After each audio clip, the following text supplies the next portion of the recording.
So continuing the same exercise 6.4, question number 13, subpart 9, we have been given a function x power 4 minus 4x. On differentiating this,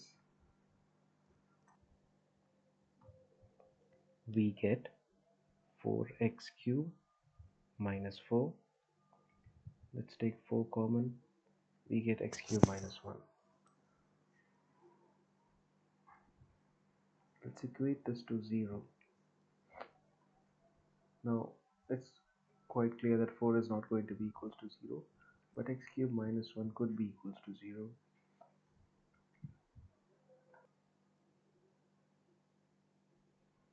Now we'll be using the equation for a cube minus b cube. The expansion would be x minus 1 into x square plus x plus 1 equals to 0.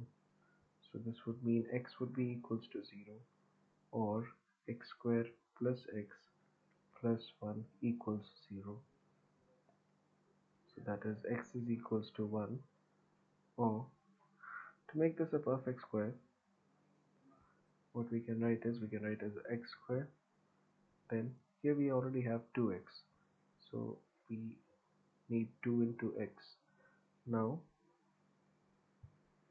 the third term would be 1 upon 2. Since we have multiplied by 2, we'll have to divide by 2, so that is the second term. Now second term we'll have to square it up. Now if you're squaring something, if you're adding up something, you'll have to subtract it as well.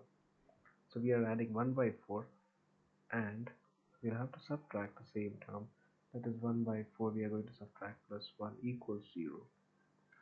So again x is equals to 1, or we have x square plus 2 into first term into second term into second term whole square. 1 minus 1 by 4 is going to be 3 by 4 equals to 0.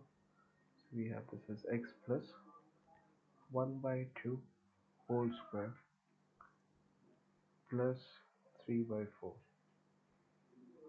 equals 0.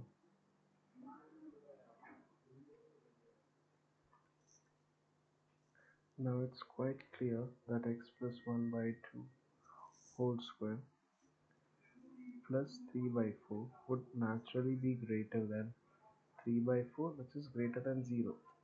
We do not need this result. We only need x is equals to 1. But we have to check if x square plus x plus 1, or if x cube minus 1 would yield us some other value, some other real number value, which would belong in the interval, but it does not. So lucky for us, we only have one particular value as the critical point.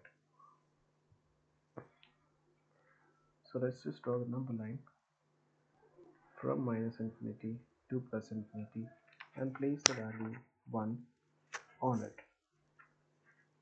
Once we do so, now we can keep the positive and the negative sign, showing the strictly increasing part and the strictly decreasing part. So in the strictly increasing part, we have the interval 1 comma infinity, and the strictly decreasing part, we have negative infinity comma 1.